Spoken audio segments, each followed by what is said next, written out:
Hey guys, what's going on? Isabella here. So I am recording these videos from my cute little cabin in São Miguel in the beautiful Azores in the middle of the Atlantic Ocean.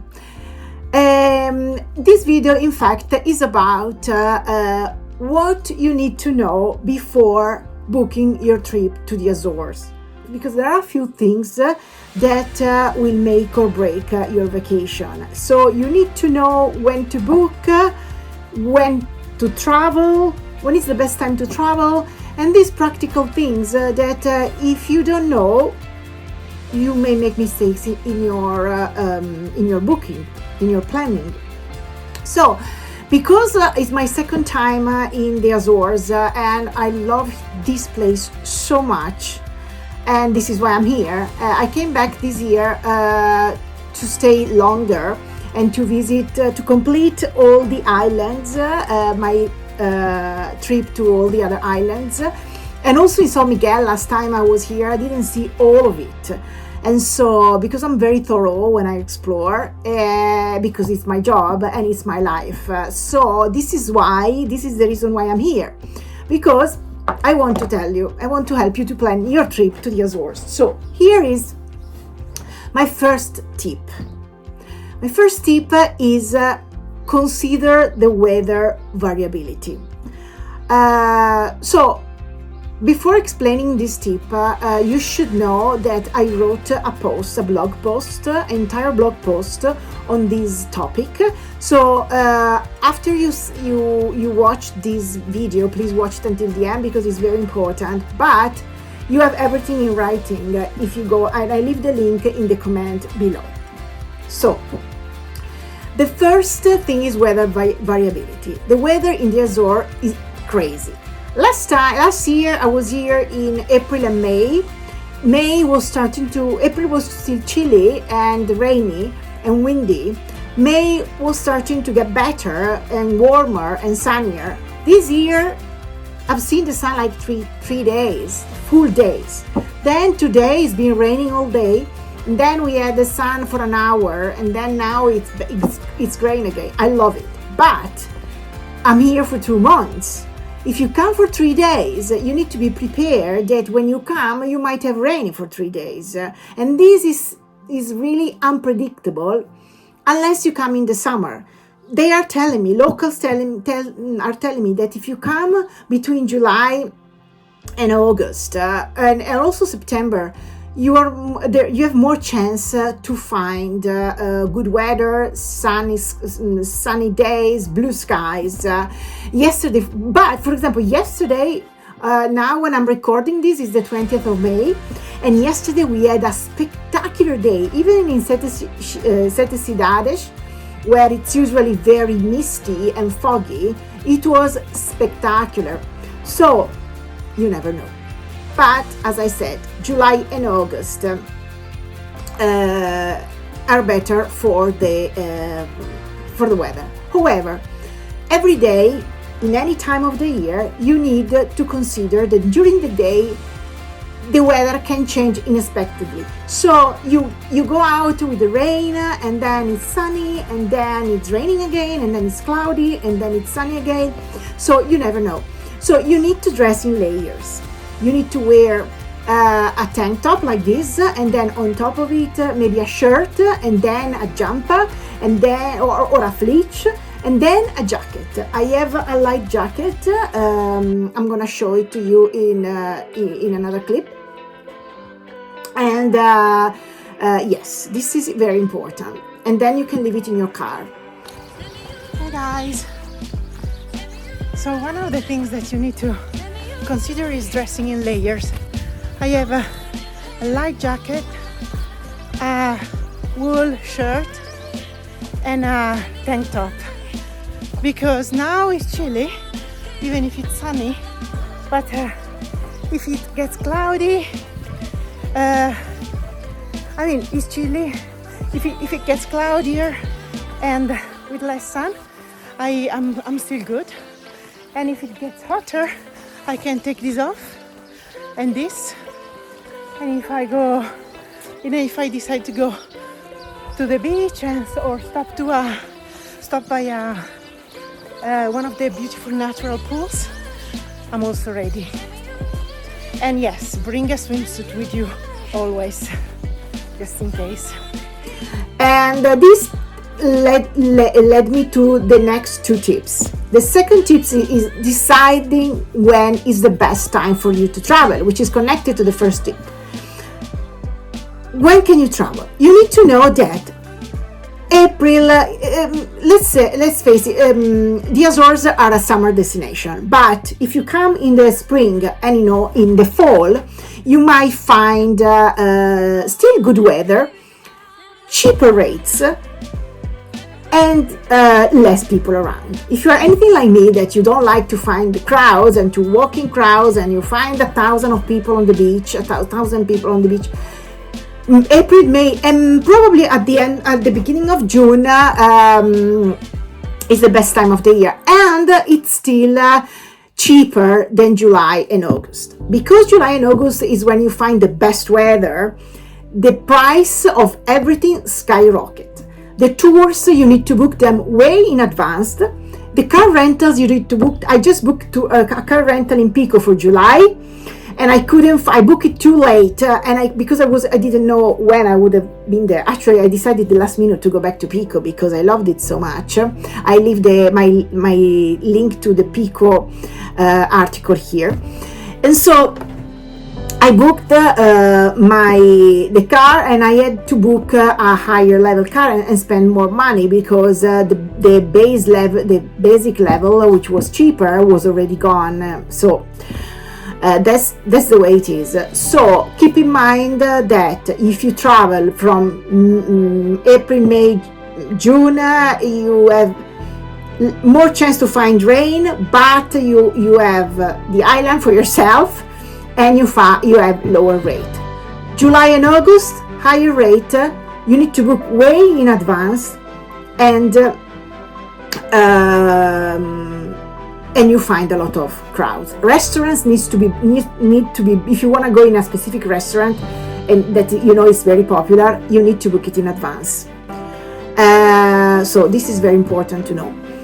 This is the reason why I tell you need to listen to this video before booking your trip to the Azores.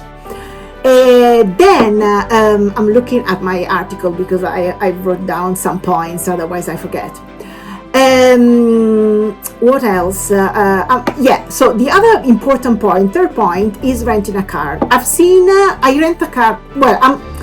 This is my thing. I love to rent cars everywhere I go because I have the freedom to move around, to go back and forth at the time that I want. I don't have to wait on buses or call a taxi, and it's more expensive, of course. I've seen people waiting at the bus stations for the buses, and I'm gonna be looking for information that I will share here. But at the moment, for me, the best way to travel in the Azores and to explore is definitely renting a car. I wrote a post about renting a car in the Azores. I leave the link here below the video, and I will make another video as well about renting a car. I use Discover Cars to compare prices, but I also compare the prices in Discover Cars, which is a aggregator platform, but I also compare the prices from Discover Car with the prices from the every single car rental, because sometimes you get better deal if you book directly with the car rental, sometimes you don't. So it's very important always for every destination to compare different prices and to read the fine prints, because rent a car, sometimes we think they are scammy, and maybe they are, but everything is written. So if you need to read thoroughly and take some time and read all the rules.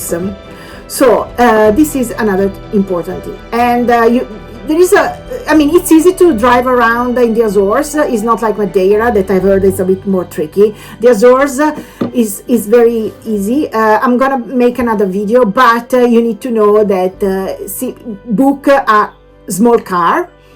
That you will find a lot of narrow roads, and it's very winding, and sometimes you find cows walking on the street, or workers that are doing their job on the street. right after a curve, so you need to drive slow, keep your eyes on the street, and you'll be fine. And a small car, it will take you the long way. So anyway, this is another thing.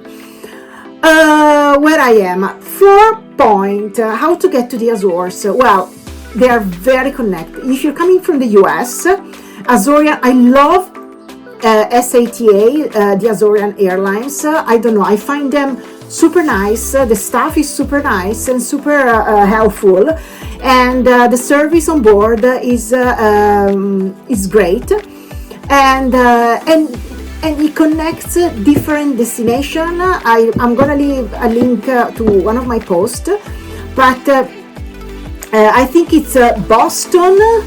I believe it's also Newark, and somewhere in Canada. I don't remember which. Maybe Toronto. Toronto is connected, and different other destination. But I will check, and I have a post, and I will update the post on how to get to the Azores.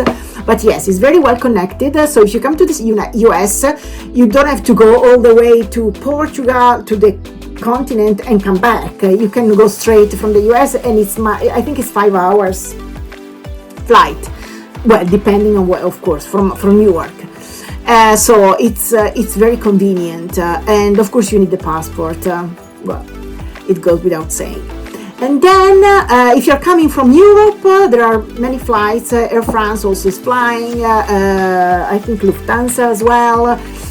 EasyJet is flying, or if you are visiting Portugal in the continent, if you are in Porto, Lisbon, you find so many flights every day, so it's very easy. And from Lisbon, I paid €90 to get with the Azorian Airlines, so very easy. So yes, and to move around, the 5th point is how to move around the islands. So it depends, because if you go from São Miguel, you need a flight, you need a plane to get anywhere else. But some islands are interconnected by ferry, like Terceira, Graciosa. I made a mistake. Pico, Fayal, and São Jorge, and they are connected all year round by ferry. Pico and Fayal are half an hour ferry ride, and Pico and São Jorge are 1 hour ferry ride. Terceira is connected to São Jorge during the summer. It's a bit longer. I think it's 3 hours ferry ride, so you can get a plane. And Azorian Airlines is connecting all the islands together, so it's very easy. And the ticket between the island is about €60. And then you fly to Flores e Corvo. Flores e Corvo, they are connected in between each other by ferry. And to go to Santa Maria, you need a flight. That's it. I forgot which number we were. I think the 5th or the 6th. The 6th. Local currency is euro. They speak, number 7, they speak Portuguese here. Even though if you know Portuguese, keep in mind that if you speak Portuguese, it's a very different accent and pronunciation from Brazil and from the continent, Lisbon, and the continent. So keep that in mind. But so they say, because I don't speak Portuguese. I'm taking Portuguese lessons, so maybe by the end of my stay I will speak more. But English is widely spoken, so you don't have any issue if you speak English. And if you speak Italian, French, or Spanish, we can understand each other. So it's easier for us to. I'm Italian, by the way, if you didn't know. So it's easier. I'm sure you picked it up from my accent. But anyway, so it's easier to pick it up to understand. Maybe you can speak, but they would understand you sometimes. So then, one thing, I love photography, so I take pictures everywhere. And if you are, and I have the drone. So if you have a drone, you need to register. I will leave the link below here. You need to register your drone. I have a small one, so there's no much bureaucracy. The insurance is not mandatory for the small one. And you just register, and you have to ask permission for different areas in their website. And it's very easy though. I mean, it took me a while to understand how to do it, but then once you do it, it's very fast. And I will leave you a link below, and then I might do a video so that I let you know. I explain how it's done. And if you have a big one, I'm sorry, I cannot help you, because I have a friend that was trying to register his, and he finds it super complicated. So, but it's possible. So, and you need permission. And some areas are protected. You cannot fly close to the airports, of course. So Ponta Delgada is totally out of range. And then other destination, some such as Villafranca, Mostero Beach, Ponte da Ferrara, they are you need to ask extra permit to go there, because they are protected area. But there is an app. I'm gonna leave you the link to the app that you can get for free, and there are all the information there. And also there is an email where you can send your request to shoot in these areas. So this is for drone lovers like me.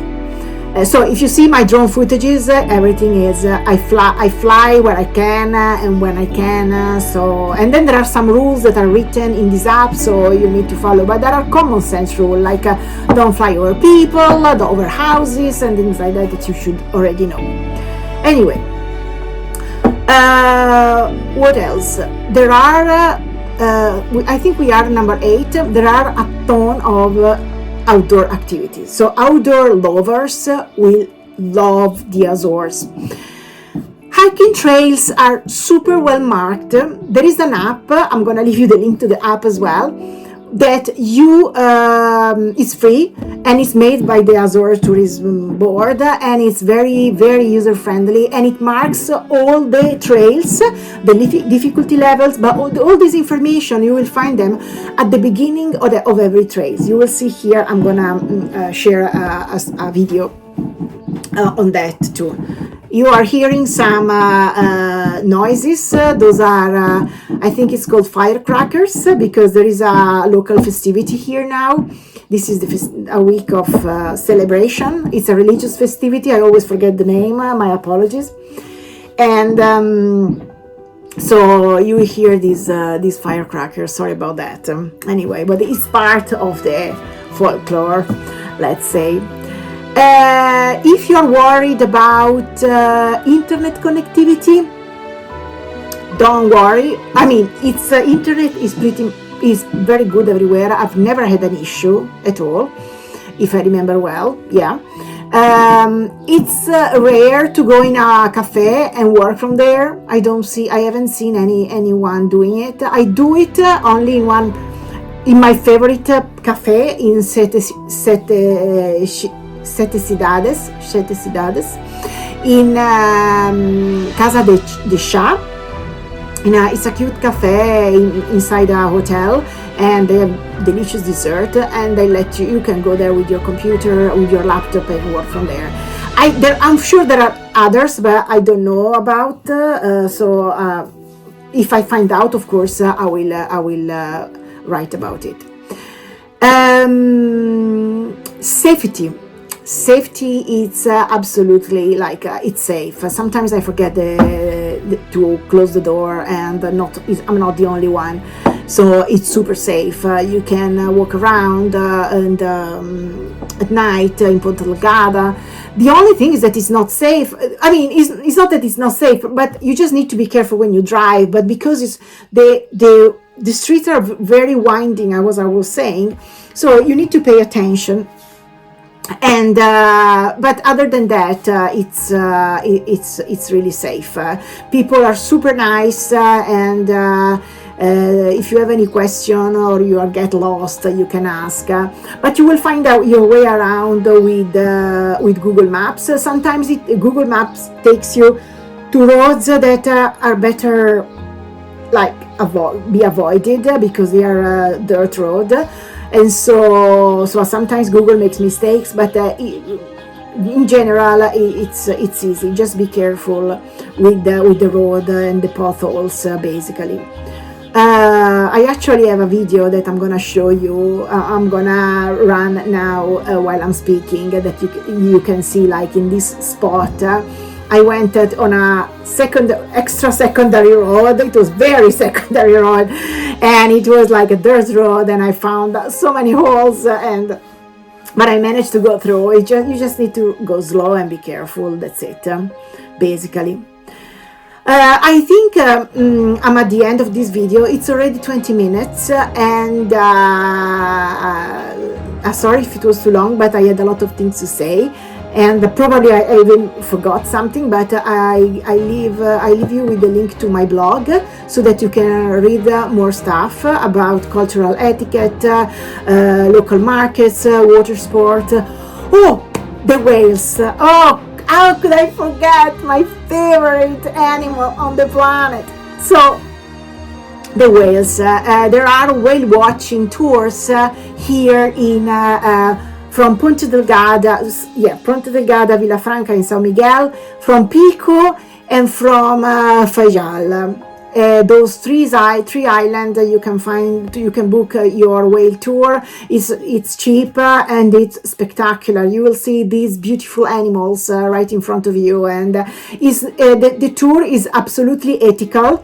They are done in following ethical practices. There's gonna be a biologist on the boat to explain the whales and dolphins, because you will see dolphins too, behaviors. I just learned last year it was possible to swim with the dolphin always in their natural environment. Now it's not possible anymore, but it's for ethical reason, because I was told, I went to Futurismo, which is the biggest company here in the island, and they told me that they haven't been able to prove if we were disturbing, if swimming with the dolphin would be a disturbing behavior from human towards the dolphins. So they decided to stop the activity, so that in doubt, let's just stop. And I agree with that. But anyway, I don't think we are disturbing them, because I swam with the killer whales in Norway, and we were with a biologist, and the company were absolutely respectful for the animal behavior, and they were saying that absolutely there was no disturbance. But every country decide their own ethical rules, so I respect that, so that's okay. The important thing, please, I beg you, don't support dolphinaries where they keep these cute animals in captivity, and they take them from their natural habitat for our entertainment. This one is a behavior that I don't support and I don't promote. But everything in the wild, as long as we don't interfere with the animal behavior and their routine, it's fine, in my opinion. Anyway, guys, it's 23 minutes. I'm looking at my screen, and I know I've been talking a lot. I get comfortable. I got comfortable on camera. So, but thank you so much for listening, and I hope you enjoyed this video. If you did, please subscribe in the button that you find here below, and click on the all and the bell, so that you'll get notified when I publish my next post. Thank you so much for now. Bye. See you next time, and enjoy the Azores when you come. Actually, leave please in the comment below if you came, if you liked it, if you liked my video, say hi, and whatever. I'm happy to connect. Ciao.